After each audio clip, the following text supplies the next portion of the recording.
नमस्कार sir, Ram Ram sir. आप रे वास्ते एक और नए वीडियो लेके आया हूं। मैं हूं परसुराम ढाका। आप देख रहे हो पीआरडी मरुदरा। आज मैं लोआउट विधानसभा रे मायने चैनपुरा में आवड़ो हूं। राजस्थान में 2023 री चुनाव री रणभेरी बच चुकी है और इस चुनाव के रण में उम्मीदवार अपना अपना भाग्य आजमा रिया है।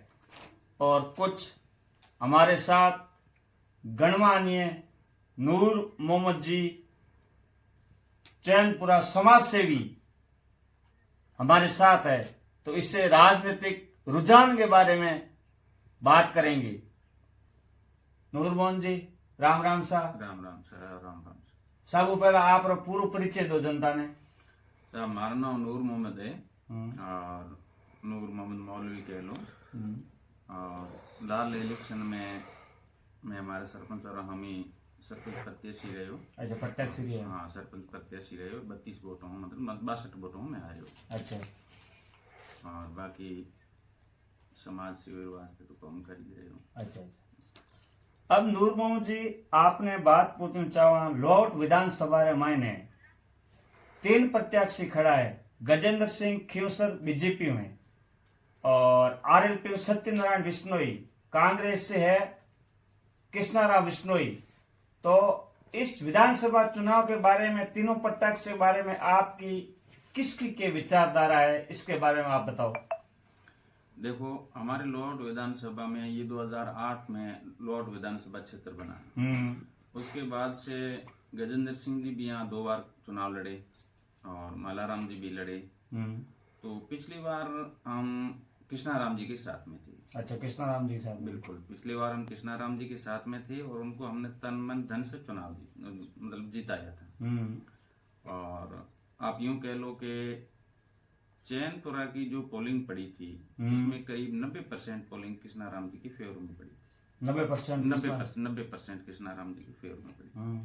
लेकिन अब जब ये चुनाव की घंटी बजी है और ये 3 उम्मीदवार मैदान में उतरे हैं, तो 3 में से हमारी फर्स्ट प्रायोरिटी गजेंद्र सिंह जी खियोसर साहब है। अच्छा, फर्स्ट प्रायोरिटी खियोसर साहब है और उन्हीं के हम साथ में हैं और जहां तक होगा हम उन्हीं को जिताएंगे, जहां तक हमारा प्रयास होगा। मौलवी साहब, एक बात करते हैं, आप खियोसर पूर्व कैबिनेट मंत्री खियोसर साहब के साथ ही क्यों हैं, चैते इतने क्यों हैं, इसके बारे में आप विचार बताओ। देखो, ये आप यूं कह लो कि पूर्व सीएम भैरू सिंह जी ने एक बात कही।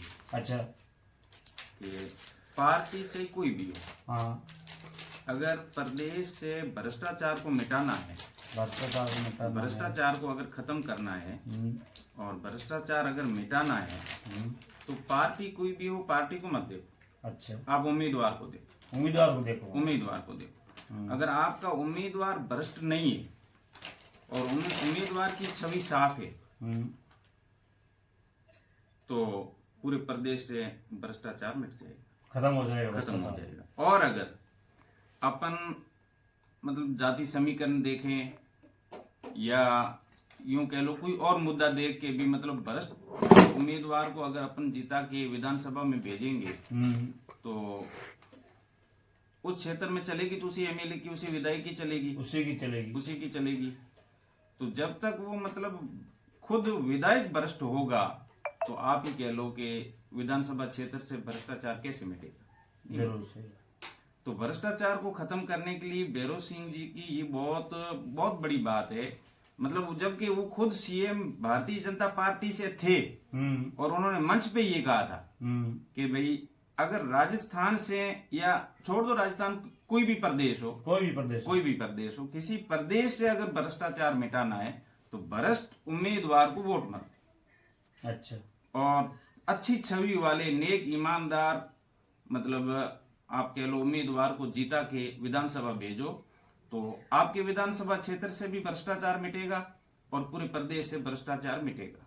कुल मिला मौलवी साहब, आपका विचार एक मिनट अब बात के बीच में, अब हमने जब इन तीनों कैंडिडेटों को टटोला तो एक कैंडिडेट कांग्रेस पार्टी से हैं जो पूर्व में विधायक रह चुके हैं और एक भारतीय जनता पार्टी से गजेंद्र सिंह जी है, जो पिछली 2 पीरियड रह चुके हैं और एक बार मंत्री पद भी, कैबिनेट मंत्री पद भी रहा है।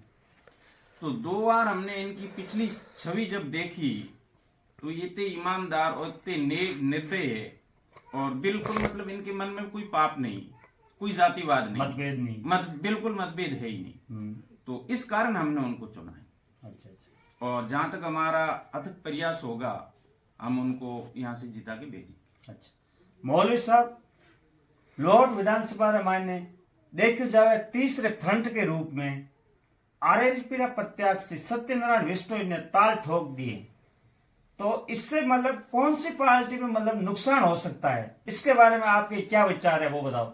अब ये सवाल तो आपको कृष्णाराम जी से पूछना चाहिए था।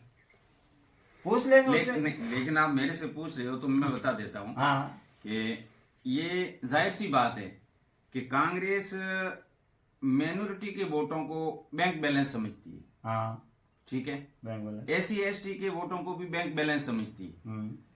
और आपके आप भी विष्णु हो ना? विष्णु। हाँ, तो आपके विष्णुई समाज के वोट चूंकि उनको कांग्रेस का टिकट मिला हुआ है, इसलिए वो अपना वोट समझती है। अच्छा, बराबर है ना? अच्छा, अब रही बात जाटों की, ठीक है, तो चूंकि जाट RLP हनुमान जी ने टिकट दे दिया इनको, सत्यनारायण जी को, तो वो तो टिकट के पीछे जाएंगे। अब माइनॉरिटी के वोट, SC ST के वोट और विष्णुओं के वोट और जाटों के वोट, इन 4 जातों में जो वोट सत्यनारायण जी खींचेंगे वो तो वोट जाएंगे कृष्णाराम जी के, वो नुकसान डायरेक्ट कृष्णाराम जी को होगा। भाई जाहिर सी बात है, होगा। अच्छा, प्लस पॉइंट ये भी है कि सत्यनारायण जी की भी छवि अच्छी है।